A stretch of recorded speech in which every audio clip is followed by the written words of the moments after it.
What if I told you that during the final years of World War II, Hitler's scientists were building something so strange, so powerful, that it could have changed the course of history?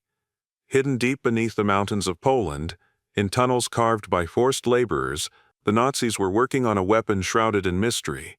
They called it Die Glocke, the bell, a project so secret, so forbidden, that even today, its true purpose remains buried in darkness. As Allied bombs rained down on Germany, the Nazis moved their most secret research projects far from prying eyes. In the remote mountains of Lower Silesia, near a place known as Der Riese, or the Giant, construction began on a massive underground complex.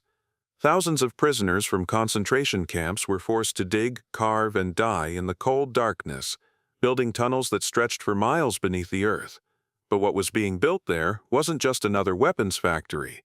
Whispers among the SS spoke of the bell, a strange metallic object shaped like a large bell, filled with two mysterious rotating cylinders and a glowing violet liquid known only as Serum 525. Scientists working on the project claimed it could bend magnetic fields, perhaps even manipulate gravity itself. Some said it was meant to create a new energy source. Others believed it was a time machine. Whatever it was, those who saw it described terrifying effects. Plants dying instantly, animals liquefying, and men collapsing after mere minutes of exposure. The project was led by SS General Hans Kammler, a man known for his ruthless efficiency and total secrecy. And when Germany began to fall, both Kammler and the bell simply vanished, leaving behind only rumors and a chilling question: what was Die Glocke really for? Deep within the cold tunnels of Der Riese, the experiments began. The bell Die Glocke was suspended from thick steel beams, chained like a beast that refused to be tamed. When powered on, it emitted a low, vibrating hum, a sound that grew louder and sharper until it became unbearable. Witnesses described a blinding violet glow, like lightning trapped inside metal.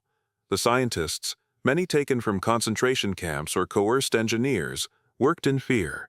Each test came with strict orders: no records, no questions, and no mistakes. They wore heavy lead suits, yet still suffered from dizziness, nosebleeds, and violent tremors. After several experiments, their skin began to burn. Their organs failed.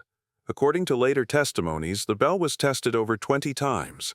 Its purpose remained unclear, but its effects were undeniable.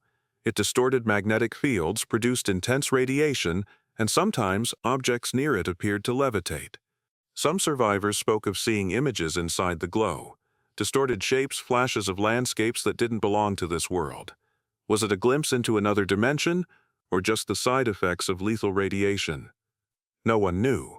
But one thing was certain: Kammler and his men were chasing something far beyond conventional science, something they believed could rewrite the laws of reality itself. And as the Allies closed in, their desperation only grew stronger. The bell was no longer just a secret weapon. It was the last hope of a dying regime. By the spring of 1945, Nazi Germany was collapsing. Berlin was burning, the Allies were closing in from every side, and chaos reigned across the Reich. But inside the mountains of Lower Silesia, deep within Der Riese, something strange happened. One night, under total secrecy, Kammler ordered the evacuation of the entire facility.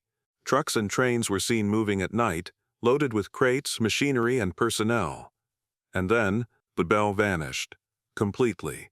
When the Soviet forces finally stormed the area, they found nothing but empty tunnels and traces of massive equipment. No documents, no scientists, no bell. It was as if the entire project had been erased from history. Witnesses later claimed that Kammler himself disappeared soon after. Some say he was executed to keep the secret buried forever. Others believe he escaped, carrying the technology with him to South America, or perhaps to the United States under a secret deal. And yet, not long after the war, something mysterious began in America, a classified program known as Project Paperclip, where dozens of former Nazi scientists were brought to work for the U.S. military and NASA. Did Die Glocke follow them across the Atlantic? Was its strange power hidden inside a new era of scientific progress? Or did it die beneath the ruins of Der Riese, lost forever to time? The truth remains buried, somewhere between fact and myth, science and legend. But one question still echoes through history: what really happened to the bell? In the decades that followed the war, the mystery of Die Glocke only grew darker. Files were destroyed, witnesses vanished, and scientists who once worked under Kammler were never seen again. But whispers began to spread. Whispers of experiments far beyond human understanding. Some claimed Die Glocke wasn't just a weapon, but a time machine, a device capable of bending space and time through intense magnetic fields and rotation. Others believed it was designed to create anti-gravity propulsion, a breakthrough that could have given the Nazis the world's first flying disc.